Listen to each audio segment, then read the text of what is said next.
Good morning. This will be the week 2 of community engagement, solidarity, and citizenship. So, with this week, natapos na natin yung week 1. It's about community action, community dynamics, and the definition of community. So, we will have video clips like this one para mas malinaw o mas maipaliwanag sa inyo kung ano yung mga lessons. So, we will start with the 3 communities that I cited. The first one is the Hojowick village for people with dementia. Sa Amsterdam yon. And then, the second one, it's Nueva de Cordeiro from Brazil, city of mostly women. And then, the last one is the Rizalistas in Mount Banahao, Quezon Province. So, as you can see in the picture, sa Hojowick village, meron dalawang ladies na nag-uusap. Yung isa is middle age and then yung isa is all age. So, with this picture, we can see na in that particular community in Amsterdam, there's a certain village na lahat ng nakatira dun mga matatandang tao. And take note, pag sinabing dementia, it is a disorder sa ating sa utak na nakakalimot tayo. So yun yung mga nag-uulyanin kung tawagin sa atin. So would you imagine na you're in a community na ulyanin lahat yung mga tao. So this middle-aged lady, siya yung nag-guide dun sa old age na babae sa pagpunta niya sa grocery store.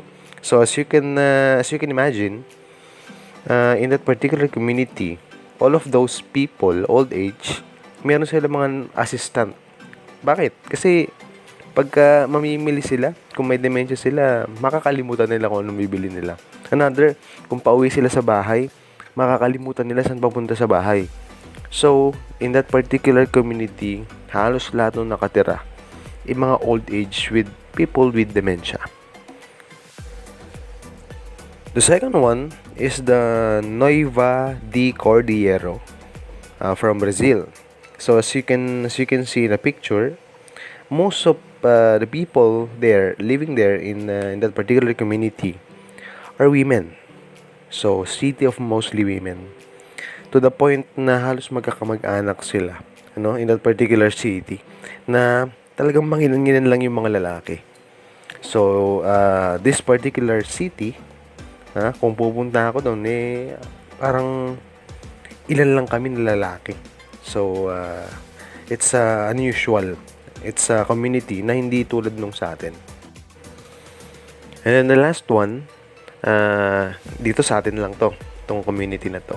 Okay, have you heard of the Rizalistas in Mount Banahao, Quezon Province? So, as you can see in the picture, kaya sila tinawag na Rizalista, they look up to our national hero, Jose Rizal. And the unusual thing here, parang ang tingin nila kay Jose Rizal, ayun, nakikita nyo sa picture, parang second Jesus Christ. No? Para siyang sugo. Okay? So, that's unusual kasi for us, he's just the national hero. Nagpalaya sa atin, naging alab sa pagpapalaya sa atin. And then for this community, particular community, they truly believe that Jose Rizal is the second Jesus Christ. So, that's unusual for us. Now, with those 3 communities that I cited, you can say that, di ba parang mga kakaiba sila? Kung pupunta ka dun sa community na yun, parang masasabi mo, weird naman ito mga tao na to. No? And, baka dumating pa tayo dun sa point na kapag ka narinig mo, nakita mo talaga sila actual, ang masasabi mo lang, ano ba, para mga buang naman to mga to, para mga siraulo naman to mga to. But, those particular community, as of this moment is functioning, meaning gumagana siya at para sa kanila in their perspective. They're just fine. Okay? Now, to explain that, we have to tackle what we call the perspectives. Okay? In our perspective, those communities, the three communities that I cited, we can say that they are weird communities na kakaiba sila o parang hindi ayos yung kanilang ginagawa. But then, if you will put yourself in their shoes, you can say na, we're just fine. This is the usual us. This is our culture. So, we have two different perspectives. Our perspective and their perspective. It is important to understand na we have to use their perspective in looking in their particular culture. Okay? So, today, we will talk about the perspectives, and we have 4 major perspectives that we can use in examining communities. So as you can see, it's the first one, social science perspective. Second one, institutional perspective. The third one, civil society perspective. And then the last one, organic perspective. Let's start with the first one. So it's social science perspective. With this perspective, you're looking at the community with regards to the social interactions. Kung ano yung mga relasyon natin sa kapwa natin sa community. Okay? So, if I'm looking at my community with respect to the social interactions I have with the other members of the community, I'm using the social science perspective. So, kung titignan ko yung relasyon namin sa community with respect to doon sa mga nakakasalamuha ko, paano yung relasyon namin, ano yung mga values, ano yung mga interests namin that we shared in that particular community. Now, you can say that I am using the social science perspective. Okay, the next one, it's institutional perspectives. When we say institution, okay, when we say institution, it's a particular group of people na meron silang established rules, okay, para pare-pareho yung ginagawa nila. Predictable yung behavior ng bawat isang members in that particular group. So, with this perspective, okay, you are looking at the community, okay, with respect to the rules, okay, and its institution, nahahati siya into 2 different categories. First one, it's the formal institution, and then the informal institutions. So, the formal institution, okay, these are rules na written. Okay? For example, our laws. So, kung tinitignan mo yung komunidad mo, na part ka ng community na yon dahil dun sa mga rules na pinapatupad doon, sa mga written laws, okay, now you're looking at the institutional perspective. It is under the formal institutions. The second one, it is called the informal institution kasi ito yung mga rules na hindi na siya nakasulat. Okay?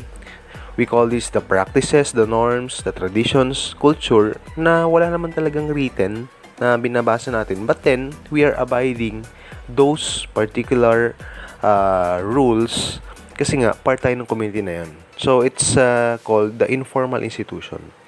To be clear, pag sinabi lang natin formal, it is written, just like the laws. And then, when we say informal institutions, these are the rules and the laws na hindi naman natin written. So, for example, pagsunod natin sa magulang. Okay? Sa bahay ba? Sinusulat pa ng nanay natin yon na kailangan sumunod ka sa lahat ng sabihin ko. Okay, hindi. Okay, so it can fall under the informal institutions.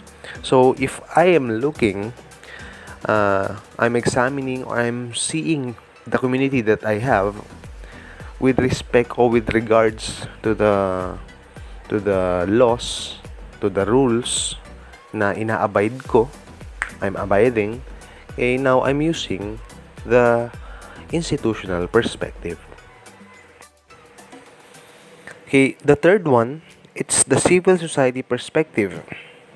Oh, when we say civil society, sino ba yung part nito? Sinabi natin civil society, these are the non-governmental organization or the people's organization. Okay? Tanong, are we part of the civil society? Okay, the answer is yes.